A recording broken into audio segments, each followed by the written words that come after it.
కొత్త ద్రాక్షారసం కోసం కొత్త హృదయం కావాలి.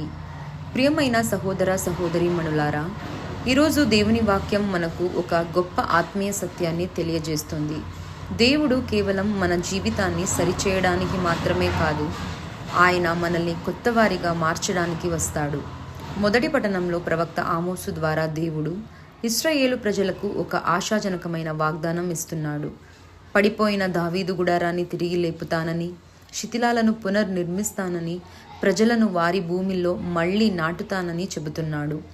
ఇది కేవలం ఇశ్రాయేలు పునరుద్ధరణ గురించే కాదు, పాపం, విరగడం, నిరాశ వల్ల కూలిపోయిన ప్రతి హృదయాన్ని దేవుడు మళ్ళీ నిర్మించగలడనే వాగ్దానం.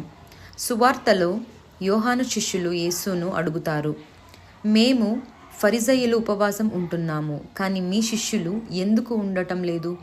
అప్పుడు యేసు తనను వరుడుగా పరిచయం చేస్తాడు.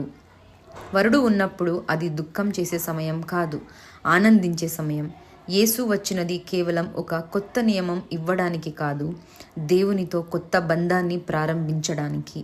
అందుకే ఆయన 2 ఉదాహరణలను చెబుతాడు. పాత వస్త్రానికి కొత్త ముక్కను కుట్టరు, కొత్త ద్రాక్షారసాన్ని పాత తిత్తుల్లో పోయరు. ఈ మాటల అర్థం ఏమిటి?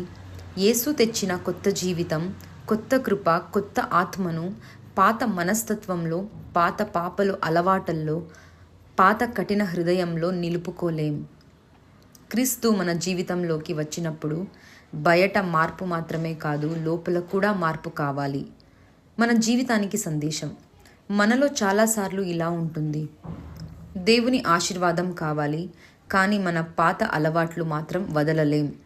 కొత్త జీవితం కావాలి, కానీ పాత క్షమించలేని మనస్సు, పాత స్వార్థం, పాత భయం అలాగే ఉంచుకుంటాం. యేసు శాంతి కావాలి, కానీ హృదయాన్ని పూర్తిగా ఆయనకు ఇవ్వము. ఈరోజు యేసు మనల్ని అడుగుతున్నాడు, నీ హృదయం నా కృపను స్వీకరించడానికి కొత్త తిత్తిలా సిద్ధమైందా? దేవుడు మనలో కొత్త ద్రాక్షారసం పోయాలనుకుంటున్నాడు.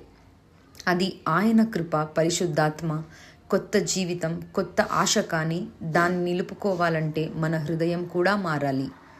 ఈరోజు మనం ఆచరణ చేయాల్సింది, నా హృదయంలో ఉన్న పాత అలవాట్లు, పాత గాయాలు, పాత స్వార్థాన్ని దేవుని ముందు ఉంచుతాను. యేసు నన్ను లోపల నుంచి కొత్తవాడిగా, కొత్త వారిగా మార్చాలని ప్రార్థిస్తాను. ఆరాధనలో మాత్రమే కాదు, జీవన విధానంలో కూడా క్రీస్తుకు స్థలం ఇస్తాను. ప్రభువా యేసయ్యా, మీరు నా జీవితంలో కొత్త ద్రాక్షారసం పోయాలనుకుంటున్నారు, కానీ చాలాసార్లు నా హృదయం పాత తిత్తిలా గట్టిపడిపోతుంది. నా లోపల ఉన్న పాత మనస్తత్వాన్ని, పాత పాపపు అలవాట్లను, పాత భయాలను తొలగించండి. మీ కృపను నిలుపుకునే కొత్త హృదయాన్ని నాకు ప్రసాదించండి. నా జీవితమంతా మీ పునరుద్ధరణకు సాక్ష్యంగా మారునుగాక. ఆమేన్.